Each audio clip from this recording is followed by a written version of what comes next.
और यदि जीवन में कोई भय है, कोई टेंशन दिन रात आपको पागल कर रहा है, इसका मतलब कहीं ना कहीं, देखिए चिंता किसको होती है? बोले चिंता उसको होती है जिसके अंदर ठाकुर जी का चिंतन नहीं रहता, और जिसके अंदर चिंतन चल रहा है बोले उसके अंदर कोई चिंता नहीं। हमारे हनुमान जी महाराज को देखा आपने? कोई चिंता नहीं, इतनी बड़ी लंका गए अकेले, चिंता कोई चिंता नहीं। गए जाकर के राघव जी ने केवल ये कहा था जानकी जी का पता लगाना, किंतु गए और जाकर लंका को जलाकर आ भी गए। किसके साथ गए थे? बोले कोई नहीं गए, अकेले गए थे। तो चिंता तो थी किंतु अंदर चिंतन चल रहा था। इसी कारण शास्त्र कह रहे हैं दुनिया में सबसे बड़ा राजा वही है जिसके अंदर कोई चिंता नहीं। हाँ, ठाकुर जी का चिंतन जिसके अंदर है। अरे चाह गई चिंता गई, कथा सुनने के बाद आता है वो भाव। क्या क्या? चाह गई चिंता गई, मनुआ बेपरवाह, जिसको कुछ नहीं चाहिए सो ही शहंशाह। अच्छा, चिंता जीवन में क्यों आती? पहले चाहत जन्म लेती है इस अंदर कि ये हो जाता तो बहुत अच्छा होता। अब चाहत ने जन्म लिया तो फिर अब उसके लिए चिंता शुरू की, कैसे होगा, कब होगा, कौन करेगा, इतना रुपया लगेगा। अब ये सब चिंता करिए, किंतु उस चिंता के साथ साथ फिर धीरे से ठाकुर जी का चिंतन भी शुरू कर दिया। और जब आप जीवन में चिंतन को बढ़ाएंगे ना, मैं व्यास पीठ से कहता हूं, फिर जीवन में आपको कोई चिंता नहीं होगी। आज सुखदेव गुरुदेव ने उन देवताओं को ये कहकर भगाया कि कहां मेरा अमृत रूपी कथा और कहां आपका कांच रूपी अमृत, भागिए। सूत जी महाराज शौनकादि ऋषियों को नैमिषारण्य में कथा सुनाते हुए एक बड़ी अच्छी कथा में ले गए। कौन सी कथा?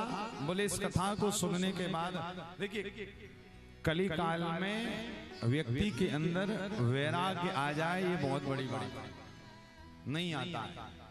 वैराग्य कहें तो घर परिवार को छोड़ना जरा कठिन होता।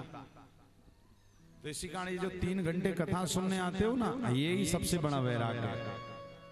हाँ, अब इस कथा में बैठने के बाद फिर और कोई चिंतन मत करो तो फिर आप सबसे बड़े वैराग्य हो।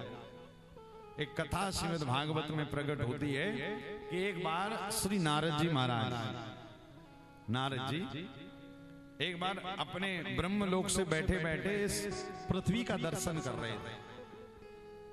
तो कहते ना, दूर से हर चमकती हुई वस्तु सोना ही लगती है। जैसे किसान लोग खेत में गेहूं लगाते हैं तो गेहूं पर जब सुबह सुबह ओस की बूंदें आ जाती हैं तो दूर से रास्ते पर जाने वाला व्यक्ति सोचता, हाँ क्या सुंदर मोती लगे हैं, जाकर तोड़ लेना चाहिए। किंतु जब पास में जाता है तो क्या होता है, पानी रहता है उसकी बूंदें। इसी प्रकार नारद जी एक बार ब्रह्मलोक से पृथ्वी का दर्शन कर रहे थे और पृथ्वी को देखते देखते कहने लगे, आहा कितनी सुंदर है ये पृथ्वी, एक बार जाकर जरा दर्शन करना चाहिए। और जब पृथ्वी पर आए तो क्या देख रहे हैं कि हम तो पृथ्वी या तो ज्ञात्वा सर्वोत्तमामिति पुष्करम चा प्रयागम चा काशीं गोदावरीं तथा। नारद जी इस पृथ्वी पर आए तो कहां कहां गए? श्रीमद् भागवत में लिखा है पुष्करम चा प्रयागम चा काशीं गोदावरीं तथा। राजस्थान में एक तीर्थ है पुष्कर, ब्रह्मा जी का जहां मंदिर है, कहते हैं उस पुष्कर को तीर्थों का गुरु कहा जाता है। क्या कहा जाता है? तीर्थों का गुरु। और प्रयाग को क्या कहा जाता है? तीर्थों का राजा। कहते हैं ना प्रयागराज। प्रयाग जी क्या है? बोले प्रयाग तीर्थों के राजा हैं और पुष्कर तीर्थों के गुरु।